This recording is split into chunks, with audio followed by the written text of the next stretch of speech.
right. Thank you so much for tuning in. My name is Danny. I am your humble narrator, and this is The Common Rule. Well, hey, that's it. 2018 in the bag. It's over. We're done. Whew. That was, for some of us, I think that was one hell of a year. Man, I guess I'm happy to, I'm happy to see it go, I guess. I don't, onward and upward, right? And, I used to be that guy, celebrated the New Year's, went to Vegas, brought it in and styled it, a bunch of things, drank and this, that, and the other.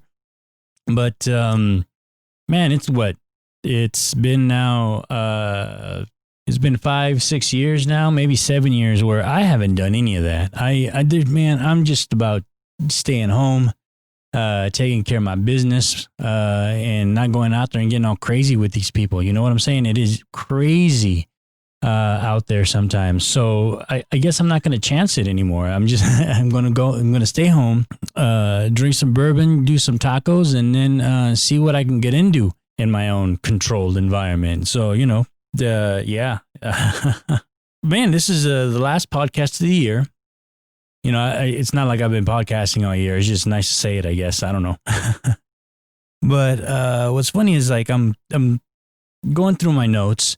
I'm deciding what podcast I want to do at the end of the year. And I think it was fitting a couple of things. I'm listening to the radio or the streaming stuff. And Peter Frampton comes on and he's singing Show Me the Way. I don't know if you guys know that tune or not, but that might be before some of you guys' time. But what's important here is that I'm listening and then I start, laughing. And I think of all the YouTube videos that have shown me the way this last year as far as all these new things that I've learned. And I didn't want to go too long without talking about the YouTube and the type of information and education that's out there. I mean, I've been learning everything from podcasting to baking bread, my darkroom printing techniques, and the so amazing, life-changing Instapot. Oh, man, we're going to talk about that soon. I keep promising you that, but we'll talk about it. And then, of course, there's the endless amounts of mindless entertainment videos. Like, hey, man, I didn't see enough cat videos today. Let's see what they get. Let's see what the internet has got to do.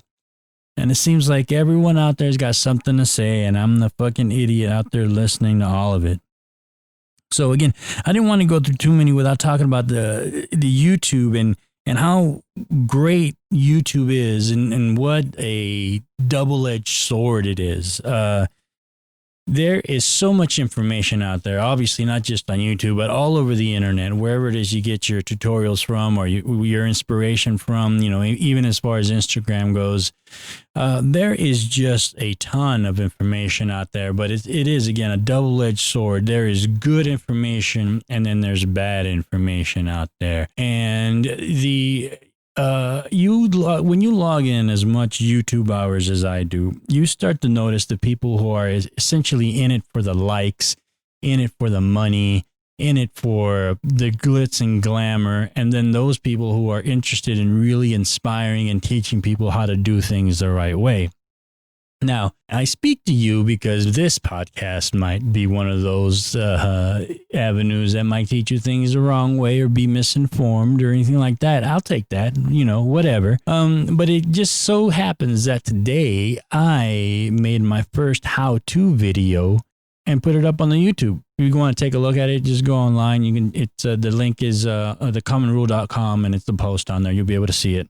And I essentially, through my podcasting videos, and I wanted to learn how to do a specific thing, and there wasn't one YouTube video out there that explained it properly or explained it the way that I was expecting it to. So through bits and pieces of other people's information, I was able to finally come with a solution that I hadn't seen on YouTube. And what's funny is that even the way that I recorded it was an idea that I got from another lady who does food photography, and her setup has nothing to do with anything other than the way she photographs food. I took that approach to how I was going to photograph this YouTube video. So it's all that information just came together finally, and I was able to do something that I think is helpful for others that might be in the same boat as I am. And as specific as my video is, the information on there is universal and can be applied to anything.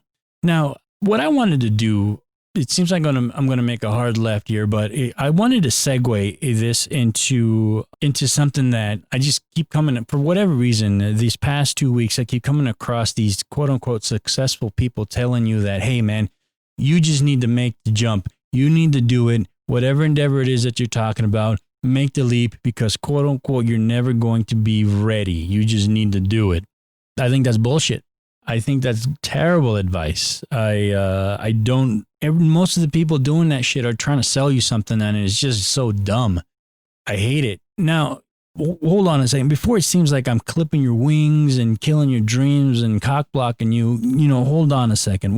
I'm not saying don't live your dream or anything like that, but what I am telling you is this. Now, let's pretend you are on the super high diving board in the pool. Those big fucking diving contests that they have, and you never dove before into the deep end.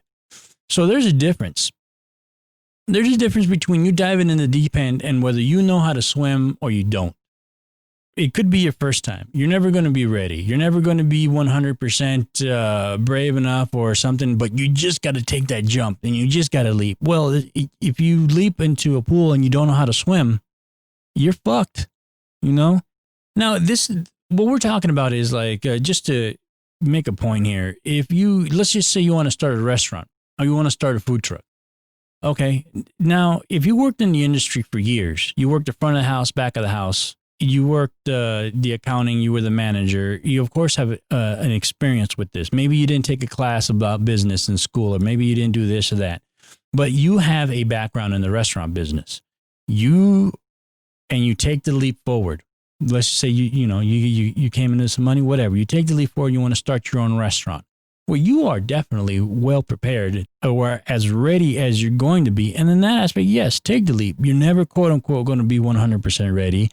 Yada, yada, yada, but you can take that leap. As opposed to someone who has no idea about a restaurant, is just enamored with the fact that they want a restaurant with their name on it, and they want to hire the big chef, fucking Gordon Ramsay, come on over, be my chef at my new restaurant. And I just happen to have, a ton of money and I want to start this restaurant. More often than not, and I use restaurants specifically because the restaurants fail a lot. There's a lot of people that don't know what it takes to start a restaurant and they fail. And that is just crazy to me. But there's other things that you can jump into that are risk-free, essentially, or that aren't going to hurt anyone. That if you just take the risk and do it, you're not going to kill yourself financially. You're not going to kill yourself emotionally, or more importantly, you're not going to kill yourself creatively. But you're going to be able to take a risk and push yourself and express yourself in certain ways. For instance, for me, I didn't know how to podcast. I knew that maybe one day I wanted a podcast. I wanted to be an idiot on just like everybody else and hear myself talk and give probably shitty advice. But I dove into it. I went into and I did all the YouTubes. I logged in so many hours on YouTubes. But the thing is like taking the risk and finally doing that. As far as the technical side of it, I didn't kill anyone. I didn't kill myself. I didn't kill my creativity. If I fail, that's fine. You know what? I did it. That's it. I went and listening, and even I've already touched upon this before, but as I listen to a ton of podcasts, I know that there's people that weren't even really ready with their subject matter. They're, let's just say, not as educated as they should be when it comes to technical stuff, yet they started the podcast. And in my case, hopefully they learn as they go, and which is my case as well. Like the feedback that I get here as far as the creative process, it really is so that I can learn, and not only can I apply what I've learned to the creative process, but learn from other people and what they do in their process, which obviously is how I came up with a bunch of other ideas as well. It's just heartbreaking when you see people quote unquote take risks. Let's go back to this restaurant thing. When you take that risk, you're pulling down a lot of people. And because you hire people and those people depend on their livelihood with you. And because if you're so careless with how you start your business and because you weren't prepared and you just said, well, I'm not ready, I'm never going to be ready. And all of a sudden, bam, the floor goes out from under everybody. You hurt a lot of people. Everyone, it's just crazy to me that way, how a lot of people depend on him. I've just seen it firsthand more than once, how someone starts a business without being ready and without wanting to be educated, and then just hurt a bunch of people along the way because they felt like they needed to take a terrible risk. Now, as far as being creative, being an artist, being someone that creates something, makers of things, it's our job to push it.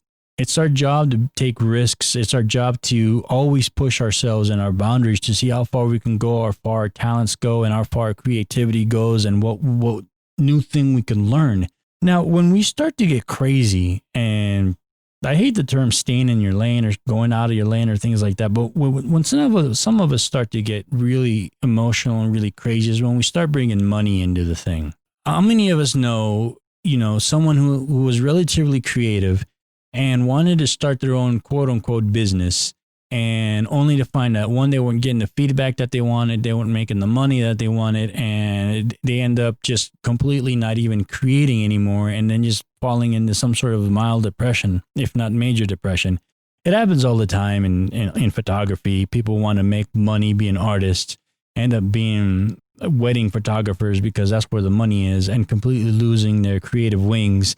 And it's sad because of the approach. Everyone wants to be able to make money from their artwork and from their creative output.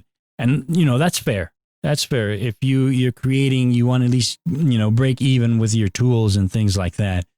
But your approach to how you are going to be quote unquote successful financially should be different than how you're going to be creative or how you're going to be successful creatively. If you approach your business aspect from a standpoint of like, I need to make money with my art because that's just the way it's got to be. I spend so much this, I spend so much that, I do this. That's a totally different perspective than deciding to make a piece, make artwork that cannot be ignored.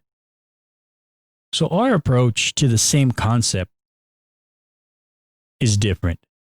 While the goal might be the same, to hopefully be financially, let's just say not financially freed from our creative, at least not necessarily become rich, but at least enjoy some of the great things that come with being financially liberated. Well, at least from being not spending so much of your fucking money on your art, and at one point seeing a return to at least pay for some of your consumables that you use for your art. That would be nice. Because you don't make money, it shouldn't keep you from creating. And that's my whole thing here. Always keep creating regardless of your financial situation. It's just sad, again, to see someone not making it or not creating because they don't have any money, or they took a risk that was really bad and just poorly thought through.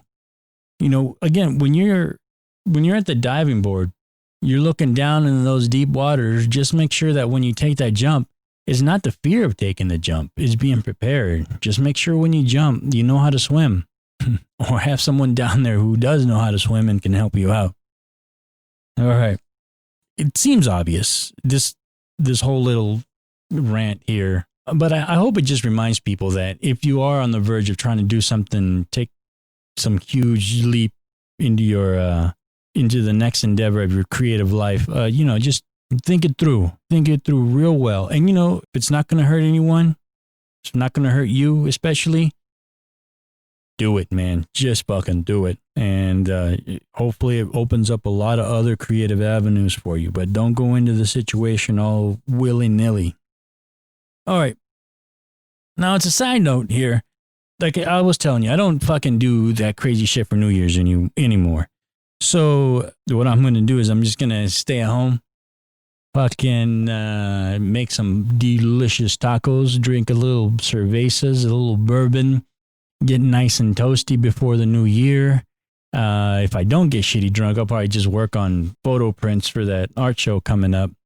But hey, man, you know what? If you're in the Phoenix area, if you're one of my 3 listeners out there within the Phoenix area, shoot me an email. Come on over, thecommonrule@gmail.com, and cruise on over. Have some tacos and some beer, and we'll have a good time and good conversations, and have a really cool, mellowed out